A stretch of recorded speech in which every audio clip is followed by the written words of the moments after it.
On a enfin des nouvelles sur la vente de jetons qui vient d'être annoncée pour le jeu vidéo NFT Star Atlas. Star Atlas est un jeu qui sera basé sur la blockchain Solana, un jeu que j'attends impatiemment. Et donc pour les jetons annoncés, il y en aura deux, il y aura le jeton Atlas et le jeton Police. Dans cette vidéo, on va parler de cette annonce, on va voir ensemble l'article qui a été mis à jour et comment se procurer ces jetons.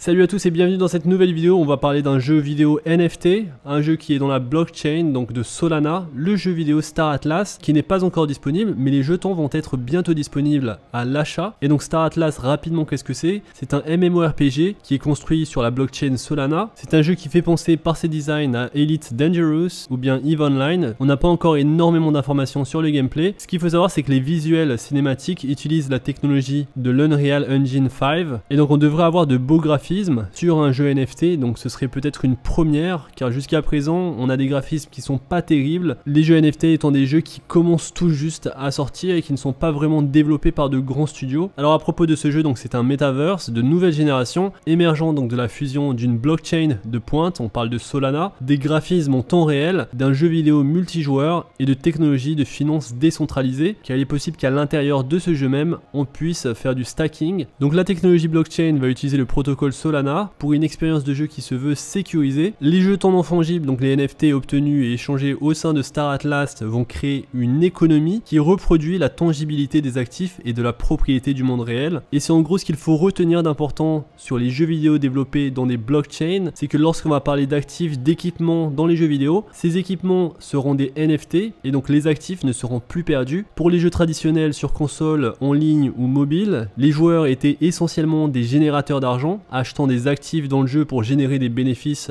pour la société de jeu et pour ses actionnaires. Donc on l'a vu pour Fortnite, pour Counter-Strike, pour Call of Duty, on peut acheter des skins d'armes, des customisations pour créer un aspect unique à notre joueur. Le problème, c'est que si le compte du joueur est volé, désactivé ou même si l'utilisateur s'ennuyait et passait à un autre jeu, l'argent qu'il avait dépensé à acheter tous ces équipements esthétiques, cet argent serait perdu car il n'est pas possible d'échanger et de trader ses actifs. Maintenant justement les jeux vidéo basés sur le NFT sont là pour totalement révolutionner le monde traditionnel et donc en utilisant des NFT pour les objets du jeu, les joueurs possèdent et contrôlent entièrement ce qu'ils achètent, gagnent ou fabriquent et donc ça offre beaucoup de liberté. Les actifs du jeu peuvent être achetés, vendus ou échangés, peuvent même permettre d'être potentiellement déplacés au-delà de leur utilité ou de leur objectif d'origine. Le plus grand avantage des actifs de jeux NFT, c'est qu'ils permettent aux joueurs de conserver la valeur et donc l'argent que vous avez mis dedans, vous pouvez tout à fait plus tard vendre, échanger et même faire des bénéfices. Alors pour les jeux vidéo, il faut discerner deux types de NFT. Le premier type, c'est les NFT en tant qu'actifs dans le jeu. Donc vous allez acheter des NFT pour les échanger, pour les brider, pour les collectionner. Et donc par exemple pour CryptoKitties, un chat de collection avait été vendu à plus de 117 000 $. Ça montre réellement le potentiel des jeux décentralisés. Récemment, on a vu énormément de choses autour de Axie Infinity, un autre jeu qui performe très bien et qui devrait performer très bien sur le long terme. Et pour le jeu donc Star Atlas, l'économie est basée sur des principes de transparence, d'équité et d'immuabilité, donc en éliminant la possibilité de fraude et permettant aux joueurs de commencer à gagner dans le jeu plutôt que dépenser, échangeant leur temps et leurs efforts contre des avantages qui peuvent totalement changer leur vie. Donc ils peuvent se faire énormément d'argent en vendant ou en collectionnant des actifs NFT dans des jeux vidéo. Alors les objets NFT peuvent être échangés à l'intérieur ou à l'extérieur de l'écosystème Star Atlas, donc ça c'est très intéressant. On pourrait totalement retirer les actifs, donc les NFT du jeu Star Atlas pour les vendre sur un marketplace. Le deuxième type de NFT utilisé dans les jeux vidéo, c'est le NFT qui est utilisé dans la mécanique de jeu. Et donc dans Star Atlas, vous avez plusieurs options avec votre NFT. Vous pouvez par exemple échanger votre vaisseau contre d'autres objets, le vendre contre des jetons Atlas. Donc le jeton Atlas, c'est la crypto-monnaie du metaverse. Et donc il y aura le marketplace officiel, le marketplace Star Atlas. Mais vous ne serez pas limité à ce marketplace, vous pouvez très bien l'apporter sur un autre marché différent pour l'échanger.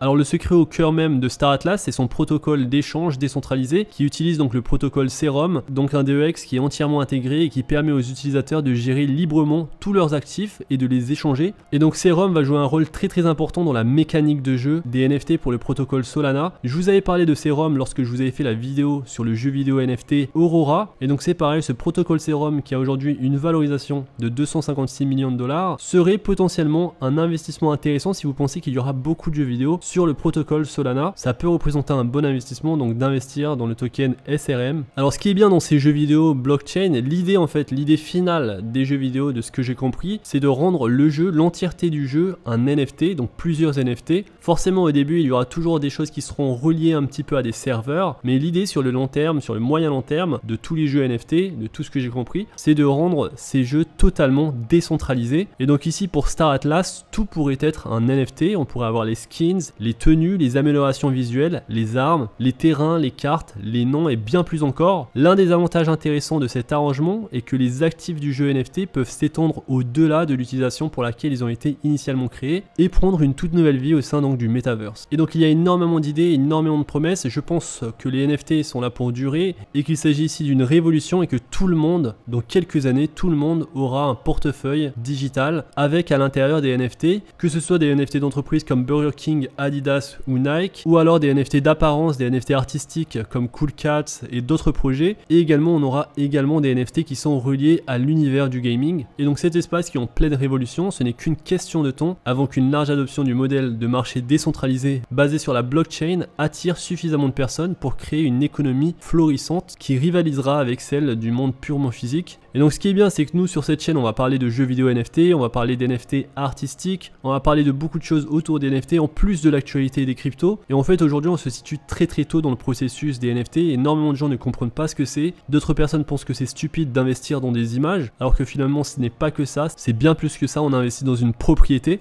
Et donc voilà pour l'introduction un petit peu sur l'univers du gaming dans les NFT. Maintenant on va passer sur le vif du sujet. Donc le vif du sujet ici c'est Star Atlas, et donc il y aura une vente de tokens Star Atlas sur la plateforme d'échange FTX et sur les plateformes Raydium et Apollo X. Il s'agira d'un IDO, et donc ça devrait arriver plus tard ce mois-ci, donc sur le mois d'août. Et donc la bonne nouvelle c'est qu'il s'agira d'une vente publique, et donc une vente publique qui est en partenariat avec FTX, Raydium et Apollo X. Donc sur la plateforme d'échange FTX, il y aura 1 million de dollars alloués dans le cadre de l'offre d'échange initiale, donc un équivalent d'1 million de dollars pour des tokens Atlas et des tokens Police. Un montant supplémentaire de 500 000 dollars de jetons Atlas et Police sera disponible à la vente via les offres initiales d'échange décentralisé sur Raydium et Apollo X. FTX est une plateforme d'échange de crypto-monnaies qui innove avec des offres de produits en augmentation exponentielle. Apollo X est un launchpad, donc une plateforme IDO, et Raydium est un AMM, et c'est également un fournisseur de liquidités construit sur la blockchain Solana pour l'échange décentralisé Serum. Alors pour moi, je vais essayer de participer à cette vente publique, je vais essayer d'investir directement via FTX, via la plateforme d'échange FTX. Je vais essayer de me procurer un maximum de tokens, donc j'espère que le prix sera pas trop élevé. Alors un maximum de tokens, je devrais pas dire ça, je devrais dire une petite partie de tokens, car il est possible qu'on trouve le prix bien plus bas quelques semaines ou quelques mois après. Donc si c'est un peu comme les IPO pour les entreprises cotées en bourse, le prix pourrait descendre et chuter. C'est vrai que c'est un projet de grande envergure qui demande beaucoup de travail, et j'ai l'impression, d'après la roadmap et d'après ce qui est annoncé dans la feuille de route, que c'est un projet qui peut prendre beaucoup de temps, et j'ai peur que ça devienne un Star Citizen. Pour ceux qui connaissent, j'avais acheté Star Citizen lorsqu'il était sorti au tout début, je ne sais plus quelle année. J'espère que ce ne sera pas comme ça pour Star Atlas, et j'espère qu'ils vont se bouger rapidement et qu'on aura accès au jeu assez rapidement. Entre temps on pourrait avoir accès à certains NFT, et donc ça pourrait prendre de la valeur déjà. Et donc pourquoi je suis assez optimiste pour ce jeu, c'est qu'il y a un projet qui est dans un autre domaine, donc pas le domaine de l'espace, mais un autre domaine, donc plus le domaine des Pokémon, capturer des monstres et les collectionner. C'est le projet Illuvium de symbole ILV, qui aujourd'hui a un prix de 444 dollars et qui quelques mois auparavant était à quelques trentaines de dollars. Donc je vous montre le graphe, un mois auparavant on était à une trentaine de dollars pour ce projet, et depuis le prix a complètement augmenté. On a tout de même un market cap de 282 millions de dollars, un max supply de 10 millions de tokens pour ce projet. C'est un projet qui va évoluer sur le réseau Ethereum, et c'est un des projets phares, vraiment un projet qui est très suivi dans les projets de jeux gaming NFT, qui possède donc une bonne apparence, un bon gameplay, qui est toujours en développement bien entendu. C'est un projet qui va prendre un peu de temps à se développer, mais qui a un bon level design. Et donc l'idée ici c'est de construire son équipe, de capturer des monstres, de collectionner les monstres. J'avais vu une interview du fondateur qui disait qu'il s'était inspiré de Pokémon pour faire ce jeu,